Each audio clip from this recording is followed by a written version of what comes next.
अयोध्या में रामलला की प्राण प्रतिष्ठा से पहले प्रधानमंत्री नरेंद्र मोदी ने आज चित्रकूट का दौरा किया। प्रधानमंत्री नरेंद्र मोदी ने तुलसी पीठ के जगत गुरु रामभद्राचार्य से मुलाकात की और उनका आशीर्वाद भी लिया।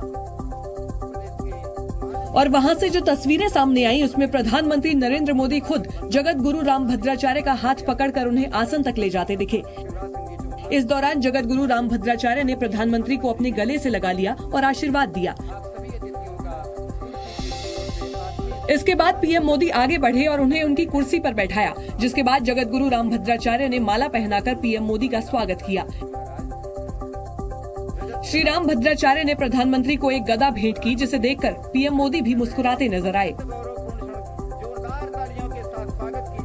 और श्री राम की तपोभूमि चित्रकूट में प्रधानमंत्री का स्वागत करने के बाद जगत गुरु रामभद्राचार्य ने पीएम मोदी को अपना सच्चा मित्र भी बता दिया।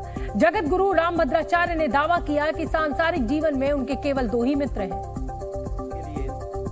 एक प्रधानमंत्री नरेंद्र मोदी और दूसरे भगवान कृष्ण। सांसारिक दृष्टि में लोक में मेरे मित्र हैं नरेंद्र भाई मोदी। ये कोई चाटुकारिता नहीं। भारत के यशस्वी प्रधानमंत्री नरेंद्र भाई मोदी और अलौकिक मित्र हैं भगवान श्री कृष्ण। क्योंकि श्री रामभद्राचार्य जी जन्म से देख नहीं सकते, इस बीच उन्होंने ये दावा करके सबको चौंका दिया कि उन्हें आंख नहीं चाहिए बल्कि भारत में बार बार जन्म चाहिए। और उनके इस बयान को सुनकर प्रधानमंत्री नरेंद्र मोदी भी हैरान रह गए। कभी भी मैंने ब्लाइंड कंसेशन नहीं लिया, कभी भी मैंने ब्लाइंड छात्रवृत्ति भी नहीं ली, क्योंकि मैं अपने को दृष्टि बाधित मानता ही नहीं। जगत गुरु रामभद्राचार्य ने चंद्रयान 3, धारा 370 और महिला आरक्षण विधेयक को लाने के लिए पीएम मोदी की जमकर तारीफ की और रामचरितमानस को राष्ट्र ग्रंथ घोषित करने की मांग की। वहीं जगत गुरु रामभद्राचार्य से आशीर्वाद लेने के बाद प्रधानमंत्री मोदी ने जगत गुरु रामभद्राचार्य की पुस्तक का विमोचन भी किया और फिर अपने भाषण की शुरुआत की।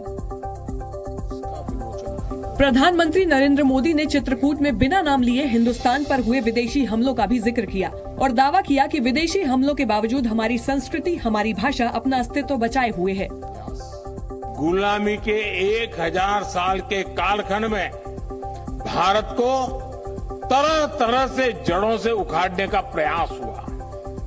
इन्हीं में से एक था संस्कृत भाषा का पूरा विनाश।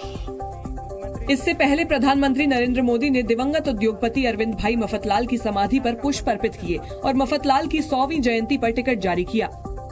चित्रकूट के पर्वत कामदगिरी भगवान राम के आशीर्वाद से सारे कष्टों और परेशानियों को हरने वाला है। पीएम मोदी ने चित्रकूट में सदगुरु सेवा संघ ट्रस्ट में प्रदर्शनी का अवलोकन किया। इसके बाद रघुवीर मंदिर में पूजा अर्चना की और कांच मंदिर को भी देखा।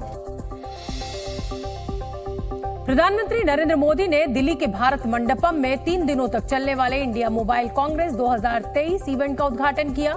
इस बार इवेंट की थीम ग्लोबल डिजिटल इनोवेशन है, जिसमें टेक्नोलॉजी और इनोवेशंस को बढ़ावा देने की कोशिश होगी।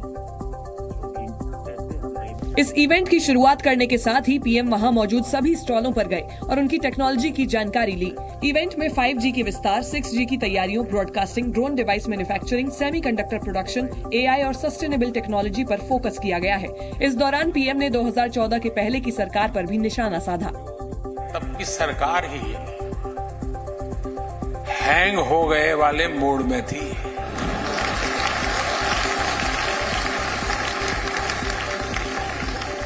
और हालत तो इतना बिगड़ चुका था, रीस्टार्ट करने से कोई फायदा नहीं था। बैटरी चार्ज करने से भी फायदा नहीं था, बैटरी बदलने से भी फायदा नहीं था। पीएम ने बताया कि भारत दुनिया का दूसरा सबसे बड़ा मोबाइल मैन्युफैक्चरर है और अब 6G के क्षेत्र में आगे बढ़ रहा है। हम न सिर्फ भारत में तेजी से 5G का विस्तार कर रहे हैं, बल्कि 6G के क्षेत्र में भी लीडर बनने की दिशा में बढ़ रहे हैं। शरीफ जी हमारे साथ जुड़े हुए हैं। 5 राज्यों में चुनाव की तारीखों के ऐलान के साथ ही जनता के बीच माहौल बनाने के लिए उम्मीदवारों की तरफ से स्टार प्रचारकों की मांग भी तेज हो गई। बताया जा रहा है कि मध्य प्रदेश में बीजेपी की तरफ से प्रधानमंत्री नरेंद्र मोदी की रैली की सबसे ज्यादा मांग है।